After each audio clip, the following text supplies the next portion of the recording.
2,000 pounds of race car out of control. You're gonna lose it, you're gonna crash, you're gonna spin. Motorcycles crumple in high-speed smash-ups. A woman hits the earth from over 10,000 feet with a failed parachute. I was certain I was gonna die from that impact. From colliding asteroids to subatomic particles. Now, crashes on Modern Marvels.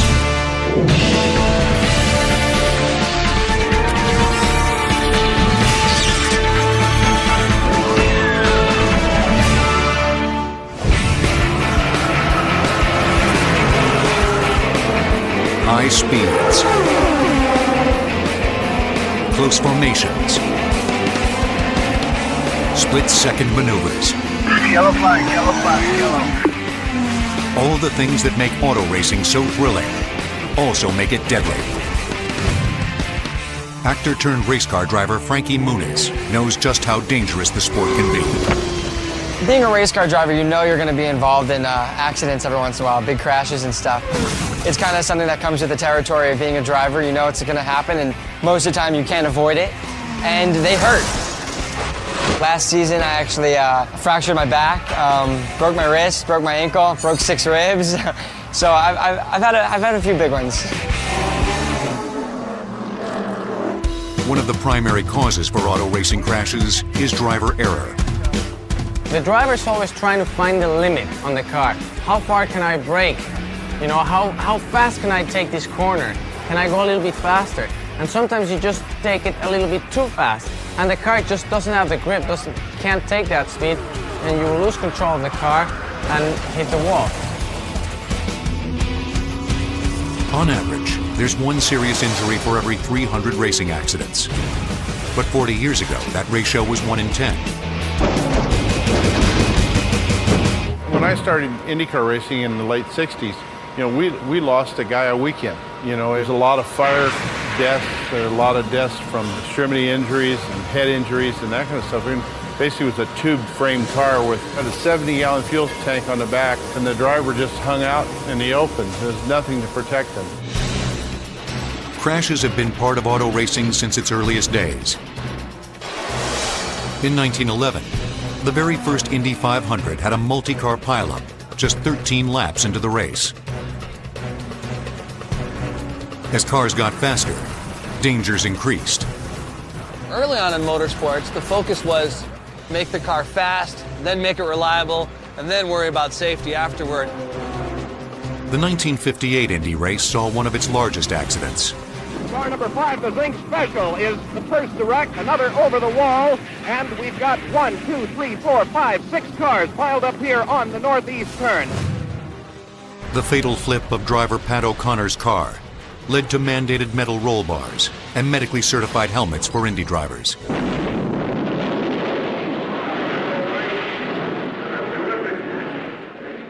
The fire threat diminished in the 1970s when racing took a cue from the U.S. military. They brought a helicopter fuel cell to Indianapolis Speedway and said, look, you can shoot a gun into this thing, you can hit it with an axe, you can do whatever you want, and it won't penetrate it. So we started running those in our cars.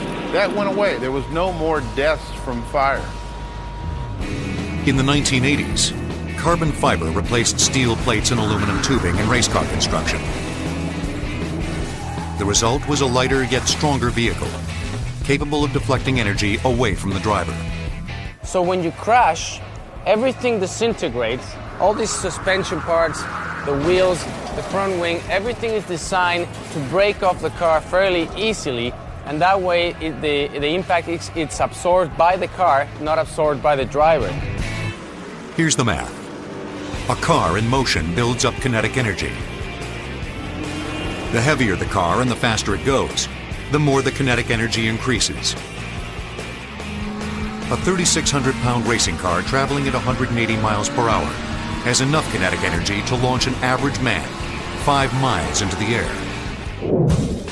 If that race car runs head-on into a concrete barrier, all the kinetic energy is released in the milliseconds it takes for the vehicle to stop, with all of the force being absorbed by the car and driver.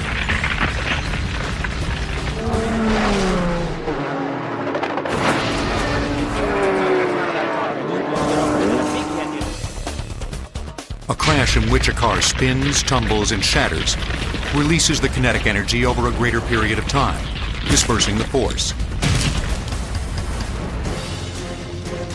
Whenever there's a crash on a racetrack, it's the job of the safety team to respond. These specially trained paramedic firefighters can be on the scene of an accident within 15 to 30 seconds, offering life-saving medical support and vehicle extrication. Vehicle extrication is most easily defined as removing the vehicle from around the patient as opposed to removing the patient from the vehicle. And what we will do is we will cut the car apart around him so that we can limit the movement to the driver and minimize any further injury to the driver to get him out. In the event we have to cut a driver from the car because he's caught inside the cockpit, we can utilize one of our Almatro rescue tools. This is a combination tool. We can either spread the carbon fiber or cut it. The most frequent injury that we've seen has probably been orthopedic injuries, arms and legs and things. We've done such a good job of safety with the new Hans devices and then limiting the head and neck movement that we don't see nearly as many of those injuries as we used to. The Hans, or head and neck support device, was designed by Dr. Robert Hubbard in the 1980s in response to the death of a friend who suffered head and neck injuries in an auto racing crash. Use of the Hans device was initially voluntary. It was not widely employed, but now, following the death of racing giant Dale Earnhardt Sr. in February 2001, nearly every major race sanctioning body requires its use. That was the biggest problem when you crashed. Your neck and your head was the only thing that was loose on the car because you were tightened by so many seat belts. Every time you crashed, you could break your neck if you went forward, if you went sideways. It's actually a very simple safety device that will prevent the driver from injuring their neck. So the seatbelt goes on top of this Hans device where my hands are. So in case there's an accident, you see, this is as far as my neck goes because the Hans device immediately grabs the helmet from over here. I have had hard crashes at over 200 miles an hour, and thanks to the Hans device, nothing has happened to my neck. And which is funny, when they introduced it, drivers didn't want to wear it because they thought it was uncomfortable. And now, you would never think of driving without the Hans device. It would be like almost driving without wheels on your car. Even more lives might be saved by the adoption of another breakthrough in motorsport engineering. Safer barriers, standing for steel and foam energy reduction barriers. As this test footage shows, the vehicle slams into the barrier with tremendous force, but the wall compresses, absorbing the energy of the collision. The outer layer closest to the track is made of hollow 8-inch steel tubes, which are both strong and flexible during an impact. The center layer is dense 22-inch thick polystyrene foam, which absorbs energy by compressing. The inner layer nearest the spectators is solid concrete to provide resistance. With soft walls, there's a certain amount of elasticity and give, and as a consequence of that, why the driver has a fairly good chance of being able to survive a fairly strong impact against those walls after a collision has occurred. Race cars may avoid even more crashes thanks to revolutionary changes in racing electronics.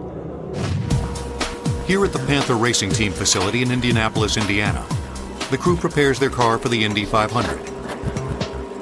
They're installing communication systems that didn't exist 10 years ago. Not only on this car, but on all 33 cars participating in this year's race, there are several safety components that are mandatory for each car. The familiar yellow caution flag that warns drivers of an accident on the racetrack is now augmented by an onboard signal sent electronically by race officials. This is our track condition radio. It receives messages from race control when there's a caution or yellow flag on the track. This box is located here on the car and receives a signal from the antenna link here, and then drives two LEDs on here at this location to alert the driver that there's been a caution. It comes on very quickly, and traveling at 200 miles an hour, you're traveling at almost a football field a second, and any early warning you can get will help you avoid contact with another car. The team also installs a data acquisition recorder in case a crash occurs. This helps us get information from crashes on what happens to the driver and the car during an accident. This is very similar to a crash box on an airplane. 60 sensors on the car gather information ranging from brake pressure and G-forces to steering inputs and ride height changes.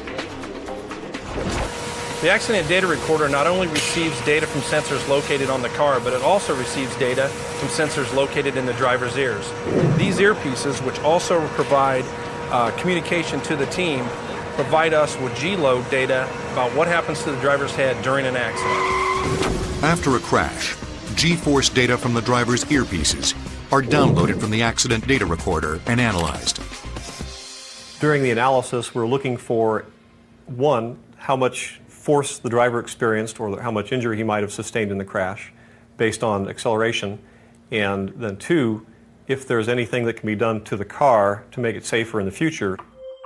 This is a crash from 2 years ago at Indy. You can see turns 1 and 2 down the front stretch, turn 3, and then the driver crashes going into turn 4. You can see the first spike here where the car actually breaks loose. At this point here, the car has lost traction and starts to slide. He slides across the track, and here he hits the wall. The driver's head saw approximately 80 Gs, and the car saw about 150 Gs. As data is analyzed and you look at the injuries and the performance of a car in a crash, and they make improvements to the cars to make them safer, the trend is to see fewer injuries. I think the next step for us from a safety standpoint is not just to get data from a driver's earpieces, but we're going to also start putting sensors on the seat belts and get data from the loads that the driver experiences during the accident with respect to his torso. Sensors are going to get better. We may be able to monitor heart rate and respiration rate on the drivers during the race, and that's what's going to make the whole thing safer for everybody.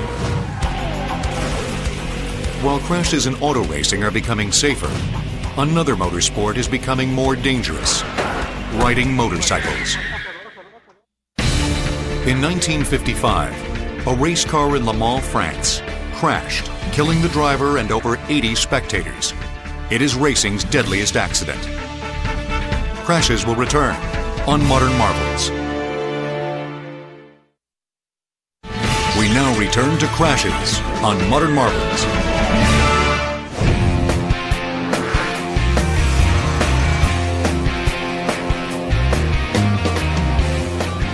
There are over 6 million motorcycles on the road in the United States. 100,000 riders are involved in crashes each year, and 5,000 of those are fatal. I'd say it's risky. Statistics would show it's about maybe 25 to 30 times more dangerous, if you want to use that word, than car driving. Deadly motorcycle crashes doubled in the last 10 years. And the numbers continue to rise due to motorcycle-automobile collisions. 3/4 of the crashes occur at intersections in a motorcycle-car crash, and 2/3 of that time it was a car driver violating the right-of-way of the motorcyclist. If it's an intersection crash, the car driver usually doesn't see the motorcyclist. Understanding the mechanics of motorcycle crashes is the business of exponent failure analysis. In general, we hope to learn specifics about how a vehicle performs in a crash, both how it crushes, how it absorbs energy, how it cushions the occupants and protects them in the crash, and also how the occupants perform.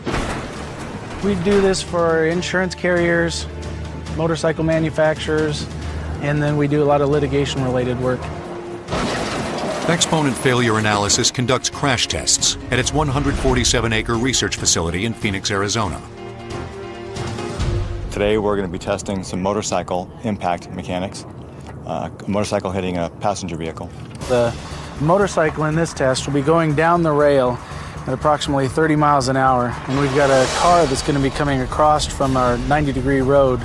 It's going to be coming in at 15 miles an hour. A half-mile-long wire cable accelerates the vehicles to impact speed. We're in the engine room where we have 2 large block Ford V8 engines in series to drive the cables that move the cars for the crash test. That drives the cable systems. The 2 cable systems are interlocked by 2 heavy truck transmissions that give us about 100 different gear ratios for controlling the relative speeds of the 2 vehicles that hit each other. The Exponent team painstakingly prepares the car, the motorcycle, crash test dummy, and the 7 cameras that will record the impact. This is the onboard dolly camera, which will be traveling down with the motorcycle. And I have to set the aperture and make sure that it's set for the 500 frames a second that we'll be recording it at. Photo, you guys ready? You shoot from the side to get the pitch motion of the motorcycle. The boom's going up. You shoot from the top so you can study how much it rotates on impact. And then you shoot from the front so you can study where the occupant comes over the back. Hector, you ready? Final countdown.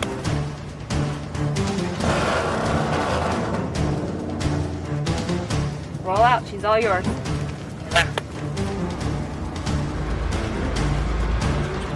Throttle up. 15 feet before impact, the vehicles are released from the cable and hurtle towards one another with their own momentum. Perfect. Good hit. See how the dummy came off? Yep. It's all over in the blink of an eye, but the high-speed cameras reveal much more. The initial contact with the car, what happens is the front tire starts to engage the car. At that point, the forks start to rotate, and once you hit the steering limit, that's where you get some twist in the forks. And at the same time, the bike is still coming in, compressing the forks against the car, and that's where everything gets folded back. You've got solid contact. Exponent's researchers survey the wreckage. So the front wheel impacts here in the door, bike spins around, the axle's hitting right here, or the forks. Dummy hits up here. Then you can see the same damage. You can see on the front of the helmet where the dummy's helmet came into contact with the car. Right here. We've got a central strike here from the dummy's pelvis, denting in the tank. And the bike also rotated out from under the dummy, so he also has a strike on the one side of the bike. As the side of the bike presented itself, his pelvis continued and dented in here. We'll be able to see that better on the high-speed video. The 500 frames per second video slows the action by more than 16 times. As the wheel engages, the bike slows down rapidly and the motorcyclist keeps going at the same speed. The rider's pelvis comes into contact with the tank, and then right after that we get a glancing head contact or helmet contact with the rear corner of the vehicle. Probably would not have caused any significant head injury. But I wouldn't sell this short. There is injury potential here because of that pelvic. In addition to the video evidence, Christine will consult the data from dozens of sensors mounted on the dummy. He's built with lots of instrumentation built in his head, his neck, his chest, his leg, as we see here, to measure the forces in the accident and tell us whether an injury may have occurred in that accident. This is the chest cavity and the rib cage of the dummy. We've removed the front structure or sternum, so you can see there's a computer or data acquisition system that's been installed inside. And that allows the dummy to be free-flying and not be tethered to a computer on the ground and still measure data from lots of sensors. Data recorded by these sensors in this crash will allow Exponent to recreate the physical crash test in the lab. We're going to take the dummy we used in the crash test with the car, put it on this bike, which is tethered to the sled system here. So the idea here is to replicate the motion and the impact forces that the motorcycle saw hitting the car here on the sled, so that we can study how the motorcycle works over and over again without breaking motorcycles all the time. The 9,000-pound sled will accelerate up to 30 miles per hour in 150 feet. Filming the event with high-speed cameras requires 300 kilowatts of light, enough electricity to power 100 average homes. The Exponent team launches the sled. 3, 2, 1, fire.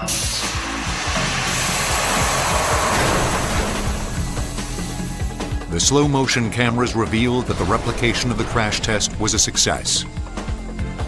What we're seeing in the sled test is the sled stopping as if it was hitting the car, the motorcycle moving in the same manner as if it hit the car, and the dummy coming off of the motorcycle in the same manner. We just take a motorcycle on a sled, run it over and over again, looking at different components, only consuming one motorcycle, not dozens of them. Crash tests helped researchers adapt one of the car industry's most successful safety technologies to motorcycles, the airbag. Honda has developed a fuel tank mounted airbag for its Goldwing model that takes just 0.15 seconds to deploy. Upon impact, sensors in the front fork detect a velocity change. Nitrogen gas releases into the airbag, which absorbs the forward energy of the rider, reducing injuries. If an airbag on your bike isn't enough, how about an airbag jacket? When a rider is thrown from a cycle, a sensor activates a CO2 cartridge, inflating the jacket to provide neck and upper body protection. Several brands of airbag jackets are already on the market. Other safety breakthroughs, like riding trainers, allow motorcyclists to gain defensive driving experience without even venturing on the road. Turn left at the next traffic light. Functions just like a basic motorcycle. You have a clutch that operates, mirrors, throttle, brake, and your gear shifter. It gives you realistic situations. Things do pop out at you. You really have to be a defensive rider on a motorcycle. And you have to always be aware of your surroundings. Considering the rider's vulnerability, motorcycle experts agree that one safety factor is more important than all others. I would say that the helmet is the most important, and that's because I think the brain is the most important part of your body. Inside the helmet, we have energy-absorbing material, like a foam, as well as a abrasion-resistant surface that goes over that.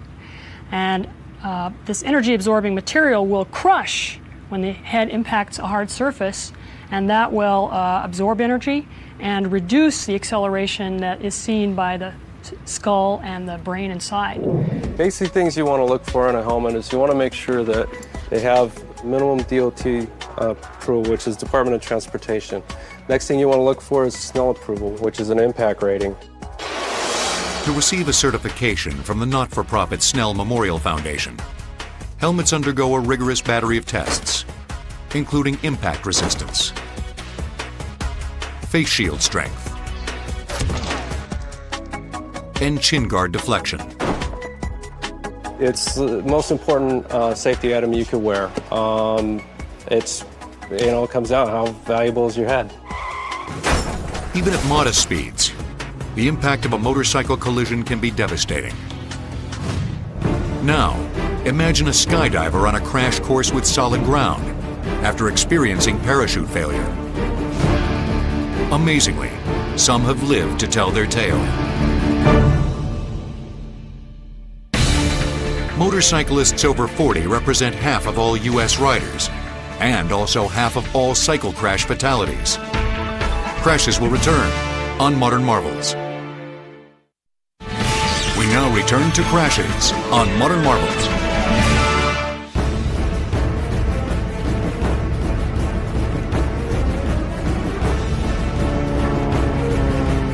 Free falling from 10,000 feet. Skydivers trust both their training and equipment to get them safely back to Earth. But sometimes things can go terribly wrong. Hi, Shana.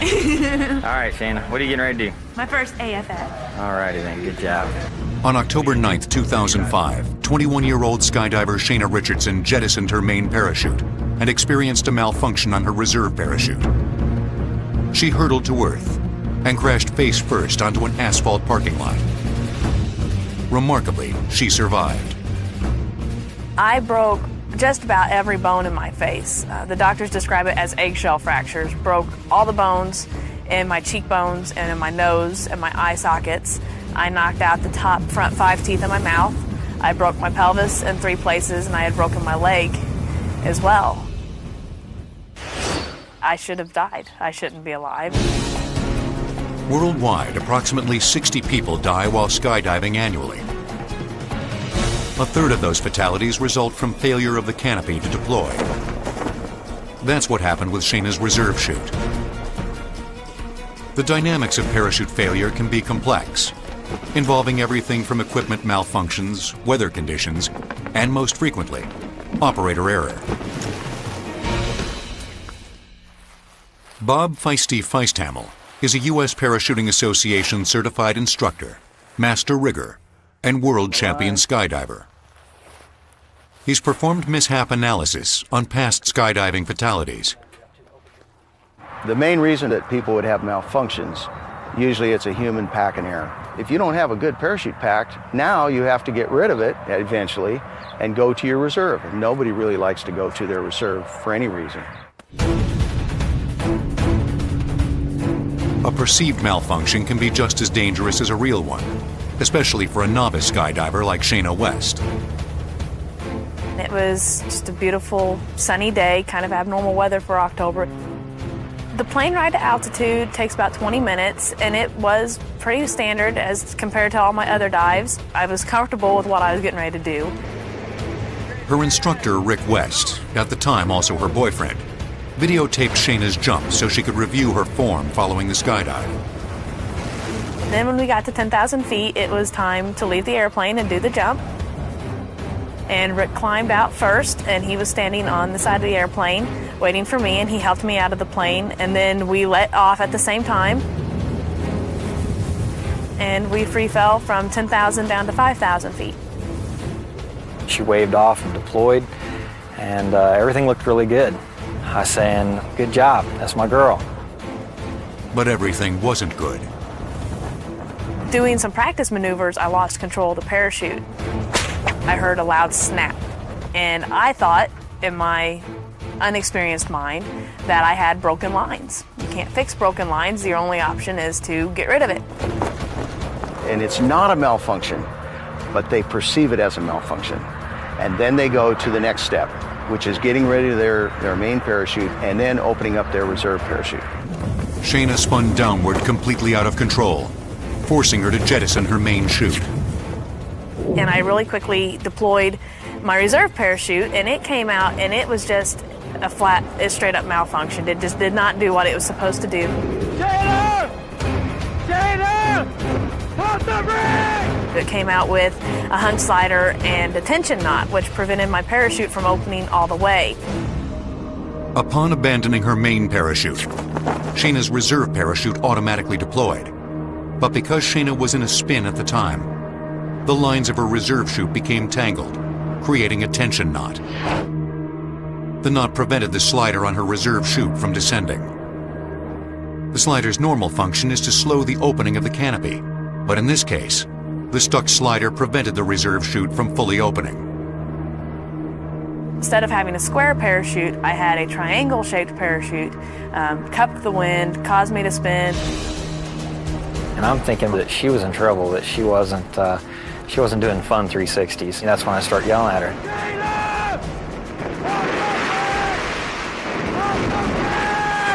Well, I was pumping the brakes. I'm spinning out of control, and I see my problem, but it's just so far out of my reach, I couldn't do anything about it. At a certain point, you have to give up. There was nothing else I could do. I had fought it until I couldn't fight it anymore, and it was just time to face the reality that I was going to hit, and in my mind, I was sure it was going to be it. You know, I was certain I was going to die from that impact. But the chance of surviving an uncontrolled free fall from over 10,000 feet while remote is not impossible. Perhaps the most famous incident occurred during World War II, when Nick Alcamady, a Royal Air Force tail gunner, leapt from his burning plane without a parachute and fell 18,000 feet. Pine trees and a thin layer of snow were all that broke his fall when he landed safely behind enemy lines. To absorb shock upon impact, the U.S. Navy encourages a knees-bent landing position and collapsing in the following order: feet, knees, buttocks, then shoulder. But can a skydiver actually increase his or her chances of survival in an uncontrolled free fall? In a fall from 15,000 feet, with the correct head-downward body attitude, the subject could control his lateral trajectory by as much as 2 miles. This could provide the opportunity to select the best landing site. In Shana West's case, she had no control over her fall and was virtually parallel to the ground when she hit. If I hadn't have been spinning so fast, and actually, see, at the very end, I lost consciousness. So I landed belly to earth. It dispersed the impact throughout my body instead of putting it all in one spot. Damn it! She spun it all the way down and impacted belly to earth in a parking lot, and it was just a big pop. Shayna's speed upon impact, 50 miles per hour. I was very confused as to where I was, what had happened, and why I was still alive, because I truly had expected to die when I hit, and to be alive was probably the biggest shock of it all. Shayna was airlifted to a hospital in Fayetteville, Arkansas, where another big surprise awaited her. They checked me in, and of course doing every x-ray and CAT scan and MRI and blood test that they can do. And through all that, not only did they discover all the fractures that I had, but they also came back with a positive pregnancy test that I was 2 weeks pregnant. They told me that they weren't sure that the baby was even going to make it through the extensive surgery she's going to have a lot of the medications to knock you out, you know, keep you sedated. So Shayna went through the ER, then she had, oh man, long extensive surgeries, 3 or 4 in a row. Just about exactly 9 months after the accident, I had a little boy, and he is perfect. 1, 2, 3, jump! Whoosh! All right. He has no lasting effects or damage. He is a spunky little 2-year-old little boy now, running around with as much energy as any little boy I've ever seen. Shayna no longer skydives, but she still appreciates the sport's appeal. It's an extreme sport. You jumped out of an airplane, and there's danger there, but that's what we all do it for. You want the adrenaline. You want the rush. You respect the sport because of the danger that there is involved. A skydiver crashing to Earth can result in the death of an individual. But a single asteroid crashing to Earth could potentially destroy all life on the planet. 1 of every 1,000 skydivers will die while making a jump. Crashes will return on Modern Marvels.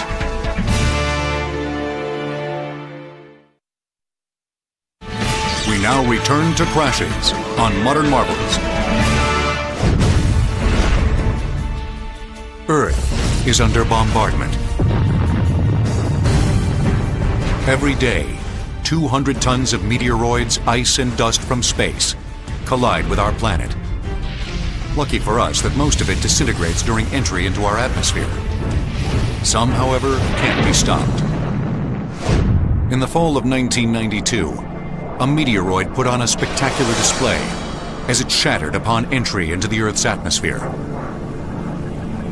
A 27-pound piece of the meteorite struck a parked car in Peekskill, New York.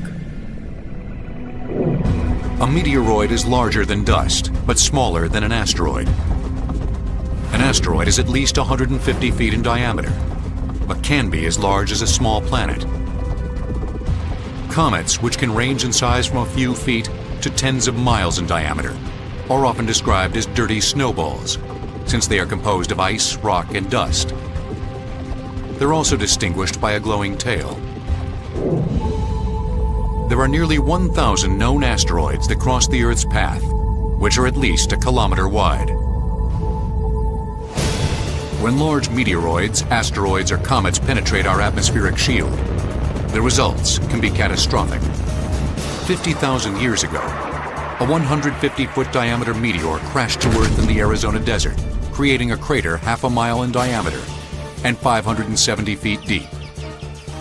The projectile that hit at Meteor Crater is now thought to have arrived at the Earth at a relatively low speed, and that resulted in an explosion that's roughly a couple of megaton equivalent TNT. That's 150 times the magnitude of the Hiroshima atomic bomb, powerful enough to excavate 175 million tons of rock. But that collision is dwarfed by the 6-mile-wide asteroid that crashed to Earth 65 million years ago in Chicxulub, Mexico, off the Yucatan Peninsula. The debris it scattered into the atmosphere created an impact winter. blocking out the sun for months and disrupting the food chain. With that much debris in the atmosphere, you would expect the entire ecosystem of the Earth to be affected. 80% of all animal species, including the dinosaurs, became extinct. Our understanding of mega crashes with space objects took a giant step forward in 1994. Observation of impact plumes from comet Shoemaker-Levy 9's collision with Jupiter sent shockwaves through the astronomy community. This was, of course, very exciting to scientists. First, because of the ability to predict and then observe such a phenomenally large event. Second, because people became a lot more concerned about that possibility here. If Shoemaker-Levy 9 comet had collided with Earth, it would have wiped out all human life. It's no coincidence that 3 days following the comet's impact, Congress authorized NASA to create a system to map and track asteroids and comets that could threaten our planet. NASA's solution was NEAT. NEAT stands for Near Earth Asteroid Tracking.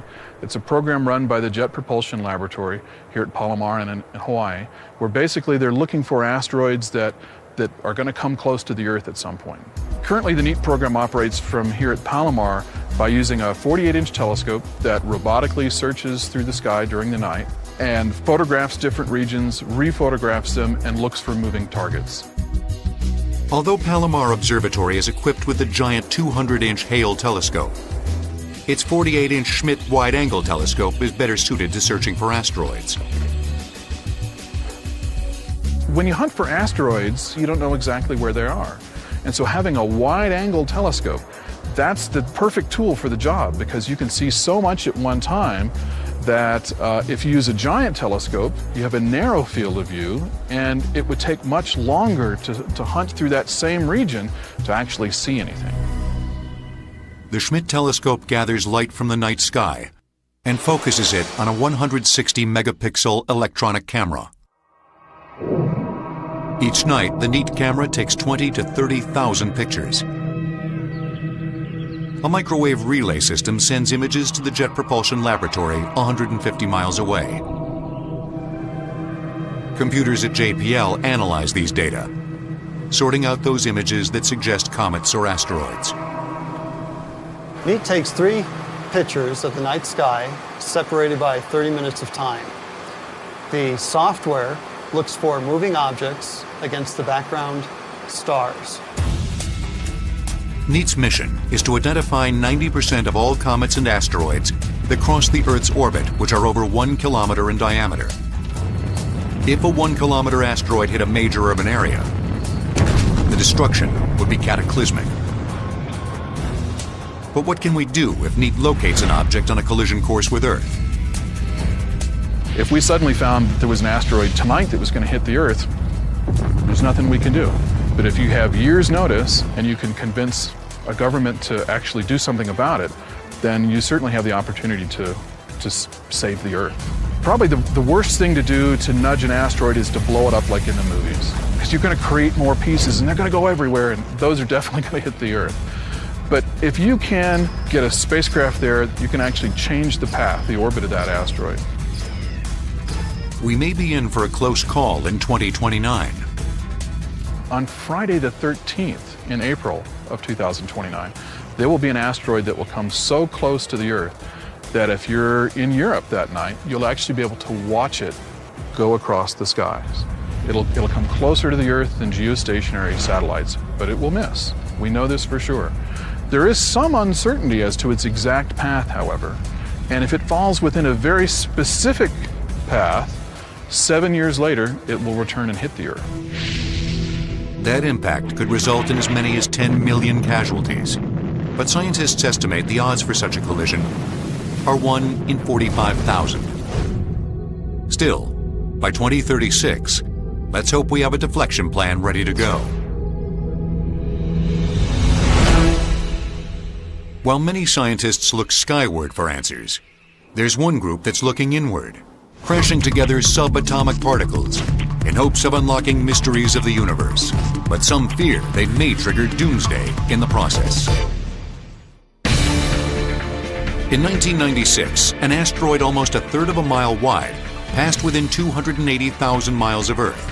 the largest observed object to come that close. It was discovered only 4 days before its close encounter with our planet. Crashes will return on Modern Marvels. We now return to Crashes on Modern Marvels. What are matter and energy? What are space and time? Tiny crashes may provide the answers. 30 miles west of Chicago, at Fermilab, a 7,000-acre research facility, scientists smash together subatomic particles in the world's largest and most complex machine. The Tevatron Collider is the highest energy collider in the world. Its basic purpose is to study the fundamental laws of physics, how the universe is put together. Fermilab needs so much land area because the accelerator itself is quite large. The main accelerator, the Tevatron, is approximately 4 miles in circumference. And then there are other accelerators that also take lots of space.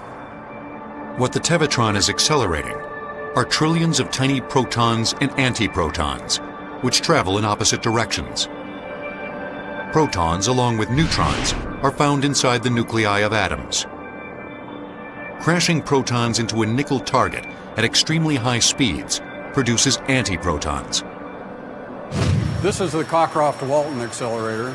It's where the protons begin their journey on their way through the Fermilab accelerator complex. And that's a tricky business because you're starting them out at rest, and the way you get them started is just by applying a very large voltage. The energy of this machine is 750,000 volts.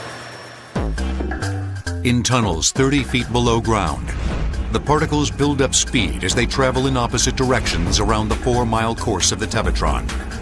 Each time a particle makes the loop, it's given another little kick by a radio frequency field, building up momentum until it's making nearly 50,000 trips around the track per second and approaches the speed of light.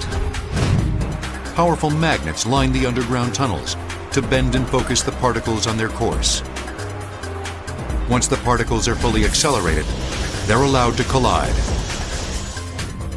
A massive detector, or particle camera, records the millions of collisions that occur every second. It looks at the particles that come out from this collision. They leave traces of themselves behind. And then what you get out is for each individual time that a proton and an antiproton smash into each other, we create a very detailed picture about what happened in that one collision. Scientists analyze these data, searching for dark matter, other dimensions, and the origin of mass. This is the main control room of the Fermilab accelerator complex. From this room, every device in the accelerator can be controlled. There's something like 100,000 devices, and we run 24 hours a day, 7 days a week. If you had to reproduce this facility, it would cost several $1 billion. Remarkably, the Tevatron is being reproduced, only on a much grander scale, halfway around the world.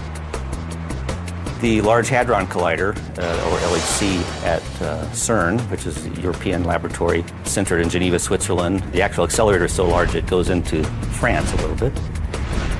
The LHC is about 3 times the size of the Tevatron, with magnetic fields that are about twice or more what we can produce here in our accelerator.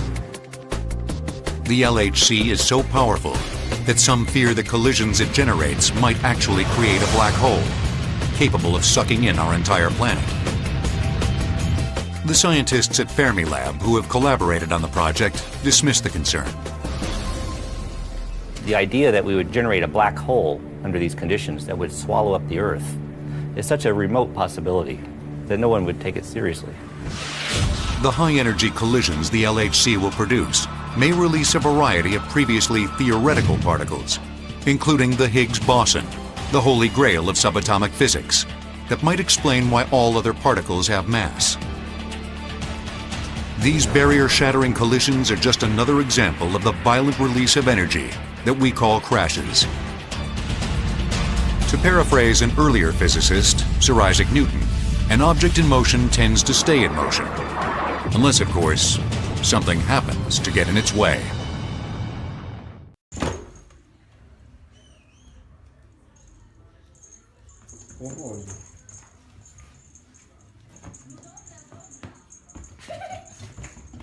Normalnie nie.